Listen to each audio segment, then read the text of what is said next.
Good day, Vision. Nowadays, fisheries industry have become one of important main sector that contribute to balanced country economy.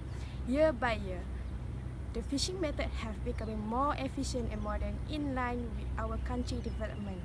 Meanwhile, people back then usually only use bubu or cage to catch the fish. But today, as we can see, the variety of new fishing methods have been applied, like trolling, dredging, long lining, and bomb fishing. Unfortunately, rather than easy to get high fish catch, the advance of fishing method just lead to negative impact to our ecosystem, such as overexploitation and damaging of our coral reef. This issue has become more serious since every day many innocent marine organisms have found that because of our greed and selfishness. The highlighted issue that we want to be discussed today is ghost fishing. What is ghost fishing? In my understanding, the ghost fishing is gear or net that abandoned by irresponsible fishermen that illegally do the fishing because they do not want to be caught by the authorities. Other than that, fishing vessels simply lose their gear due to the bad weather or their net was collided with boat propeller or rock.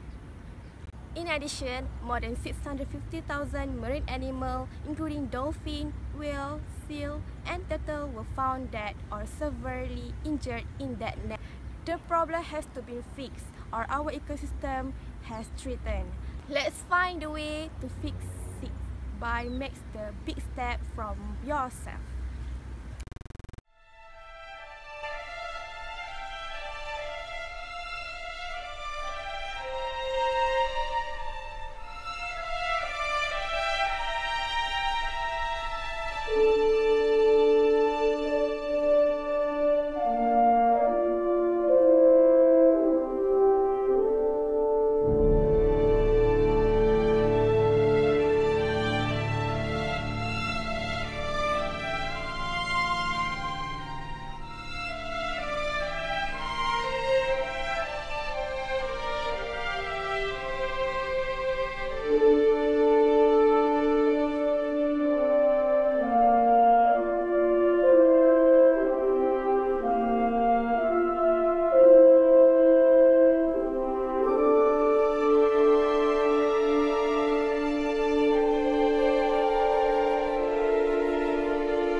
According to the National Geographic reports, many sea turtle species face mortality after getting trapped in a ghost net.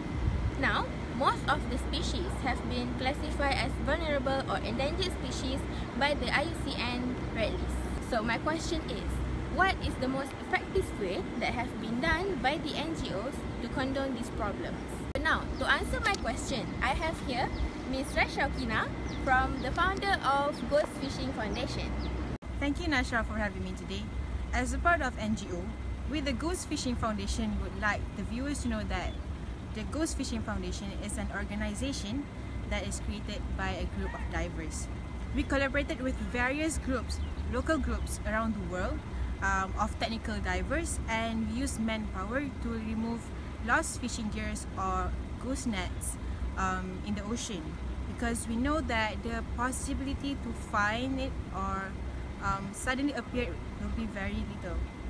When we encounter with large nettings, we use cranes to salvage them, and the projects that we have done, we documented them in visual media so that we can spread them and spread awareness through a large audiences, so that they know that this issue is very serious and will create more problems if we ignore them. So by doing this as an initiative towards preventing more problems for goose fishing, we hope that people will realize that if we ignore this, it will affect harmly towards the innocent organisms in the marine ecosystem. Thank you.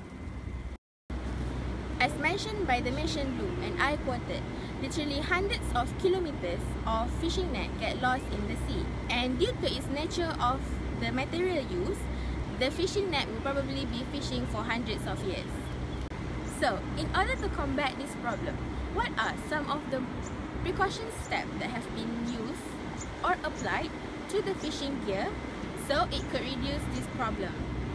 To answer this question, I have here Professor Associate Fatia Aziz from the University of Queensland. Hi Doctor, how are you? Welcome, I'm fine, thank you. To answer the question related to what are we going to do with the fishing gears to encounter the ghost net problem is to mark it with the electronic and acoustic tag. One of the reasons of this action is to make it easier for us to recover the lost and abandoned ghost net, and to make it easier for us to identify the sources of the ghost net and where they came from. For example, our case study in the Gulf of Carpentaria, which span Queensland and the Northern Territory in North Australia, whereby this area had a major problem of ghost net. They have started the Carpentarian Ghost Net program, whereby this association started a solution to find the source of the ghost net. They use the WWF net kit to identify the nets to region of origin wherever possible. This net kit has been an invaluable tool to improve the ranger's understanding of the nature and the global extent of this problem. Data collected by the Carpentarian Ghost Net program have allowed us, the researchers, to identify the distribution and the abundance of the ghost net problem for us to do further study.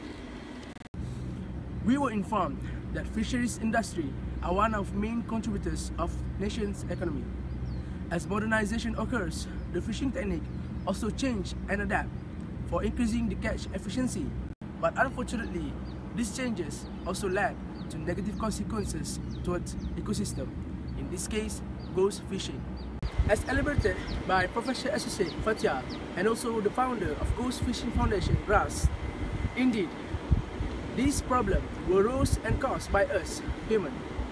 We ourselves have to think about the solving and the solution to these problems. As examples, by creating gaps for escaping route for non-targeted creatures to let themselves free. But bear in mind, although the authorities have done their part, we as a communities also have to done our part for us to have a better place to live and share this world with other living creatures.